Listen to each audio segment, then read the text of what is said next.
Hey friends, it's continuing my video on goldenrod. I'm standing out in my garden right now and I just harvested some of this beautiful goldenrod. But I realized that I didn't talk with you. I talk with about preparations, but not how I partnered with this plant. This plant is an amazing gift, and I partner with it for a lot of different purposes.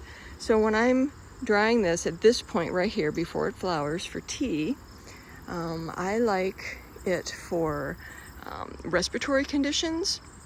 So that kind of leaky, drippy, stuffy kind of allergy stuff, respiratory, like chest, lung respiratory stuff.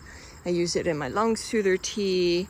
And I really like it in my sinus steam. So when you're having that gluggy, sinusy crap with allergies, or in the winter when you get a cold, this is really lovely with Monarda in a steam. They partner really beautifully together.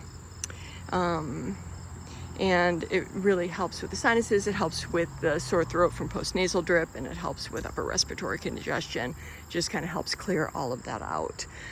One other thing that I like to partner with this plant for is to make an oil infusion.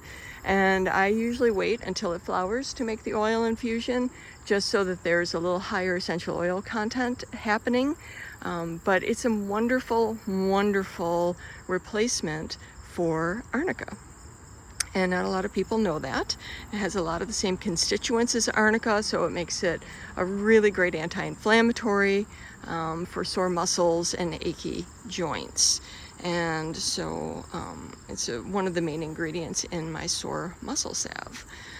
A lot of times goldenrod will get blamed in the allergy season and hay fever season for causing your hay fever allergies, and that's pretty much not the case.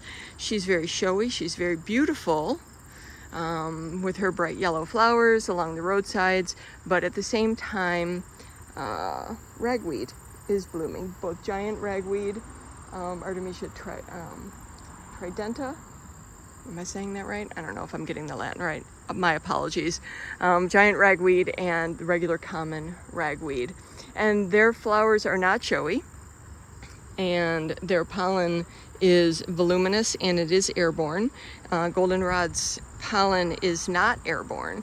It is very heavy, it's very sticky, and so it's not carried on the wind. Some people will still have goldenrod allergies. It is possible, but it's not responsible for the really huge numbers of seasonal allergies and hay fever that people experience.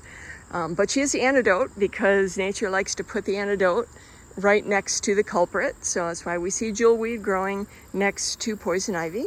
Because that can be really beneficial against poison ivy rashes. And so goldenrod can be very useful to partner with when you are having that ragweed seasonal allergy, hay fever gunk. So let's see, what else do we want to talk about with goldenrod? I mentioned in the last video the oxymel, so doing 1/3 of the flowering tops chopped up with equal parts apple cider vinegar and local raw honey. So you're not only getting the benefits from the goldenrod, you are also getting those polleny benefits from the local raw honey that is local to your area. And it tastes really great. And then of course just the tincture. I usually do with fresh plant, I try and do a 1 to 2, usually 50% alcohol, so 100 proof, but 80 proof would work fine. So that's usually what I do. And if you have any questions, post them in the comments, and if I have answers, I will get back to you. I hope you have a wonderful day and enjoy your harvesting, and please stay cool. It's really hot and humid today, and yeah, stay cool and be well.